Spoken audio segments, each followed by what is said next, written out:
Your assets could be at risk, and in this video we're going to talk about what happened and how you can protect yourself. So if you're like me, right before you went to sleep last night, you saw this message. This is from Third Web. Who is Third Web? They make smart contracts like ERC20s, ER721s, and ER1155s, and of course a little bit more. So these are basically Ethereum tokens. So if you're trading on ETH, if you have tokens, if you have, which is also tokens, but if you have NFTs, all of that could be at risk if they used Third Web as their provider.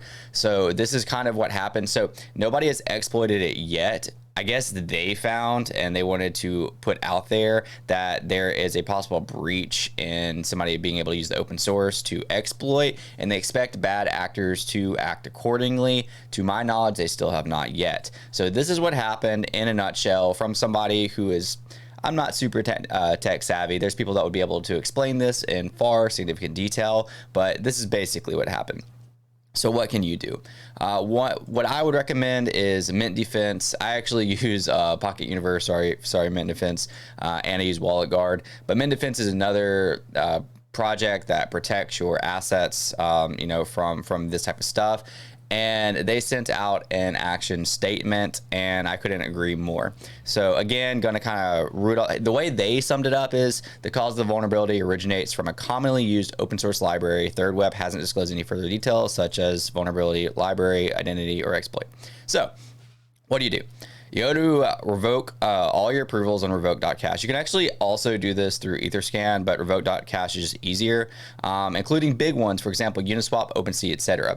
So this can get expensive if you're doing this for all of them. Now, granted, you are protecting your assets. So what I would recommend you do, do your own thing or don't do this at all, is just revoke the ones that are high in value.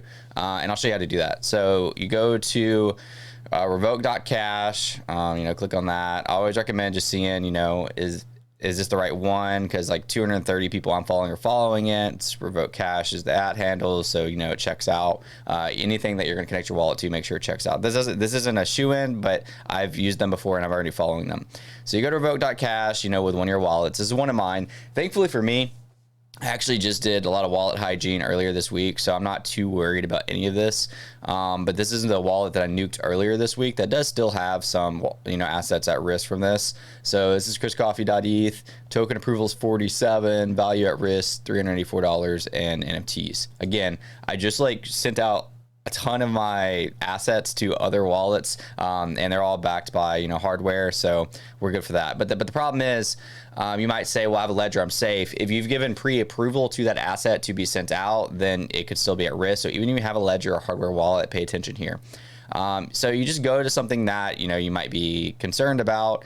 Like I said, I just did all of mine, so I might just do a random one just to kind of show you. Oh, look, here's one if there's any of my OMI homies watching. So I have almost half a million OMI, not half a million in OMI, that I need to revoke from Uniswap and whatever this permit to is. So I'm gonna go ahead and revoke that.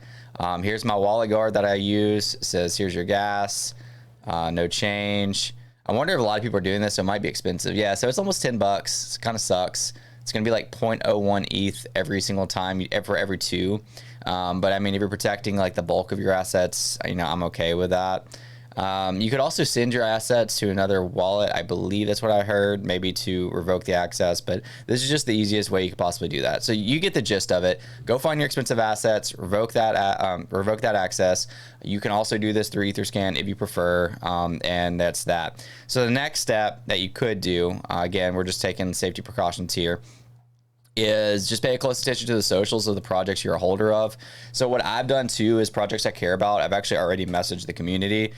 Again, not a shoe-in idea to make sure that you're okay, but like one of the ones I messaged this morning was Sugartown, and Sugartown said they just didn't use Third Web. So if they didn't use Third Web, I'm not really concerned about it. I would probably still go revoke it. I think I have one token out for access on that platform or with that project.